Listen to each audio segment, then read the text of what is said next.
Welcome to Radiation Test. Well, I've been getting a lot of criticism from some people out there saying that you can't detect contamination with the Geiger counter. So what I've done is I have a 1/4 teaspoon of potassium salt, and what I'm going to do with it, well, it equals about 1.25 grams. A 1/4 teaspoon does. But what I'm going to do for this here, a little bit of salt out, get it where it's straightened out here. I'm going to take the Geiger counter, turn the chirper on here, I'm going to prop it up.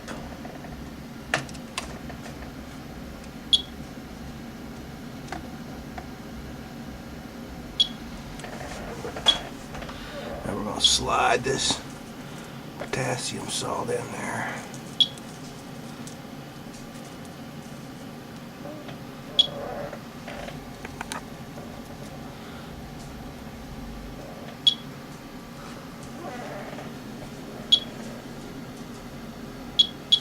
Okay, so now we're going to let this thing run for about 90 minutes.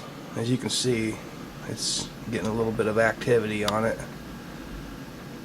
And that's about 1.25 grams of potassium salt. And if I'm not mistaken, normally potassium salt has about 30 becquerels per gram of potassium in it. So what we're going to do here is look at the time. 12:59 p.m. Well, I gotta scroll down a little bit.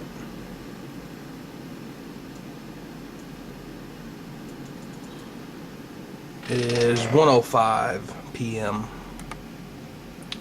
So we'll let this thing run for 90 minutes and evaluate the results. Alright, we've had the potassium salt setting in front of the thin mica window right there for about 90 minutes, a little less than that actually. But looking at the graph, you can clearly see that the line of background radiation is not consistent. Now currently we have 3 hours of data displayed. We put the potassium salt in front of the thin mica window at 13:05, which would be right here. And this right here is background radiation, which is about 13 or 14 counts per minute. And with the potassium salt, we're averaging, it looks to me like about 22 counts per minute. If you draw a line right from this 22 count line straight over, once we hit the potassium salt, it looks like about 22 counts per minute. So you can clearly see potassium salt is slightly radioactive. But as I pointed out a little bit ago, I was reading that with potassium salt you're looking at about 30 becquerels per gram. So this Geiger counter can clearly detect 30 becquerels per gram, and we have about a gram, 1.25 grams underneath the thin mica window right now. Let me bump this graph down to show maybe 900 minutes of data. Okay, so there's 900 minutes,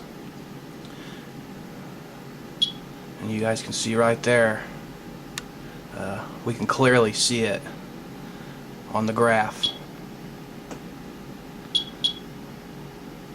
So now normally what I do with my tests when I evaluate them, I will look at the top, the bottom, and the middle.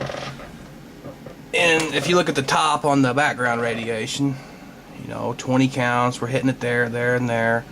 As we get over to the potassium salt, the 20 count line is now running in the middle, or maybe even a little bit below the middle of the potassium salt. And then of course on the low count, 6 right here, once we get to the potassium salt, we no longer get any 6 counts, nor do we get 8. We had 1 8 right here, we had a 9 right here, a 9 right there, but you guys can clearly see visually that you can see the radiation in this potassium salt. So Thanks for tuning in to Radiation Test. Bye.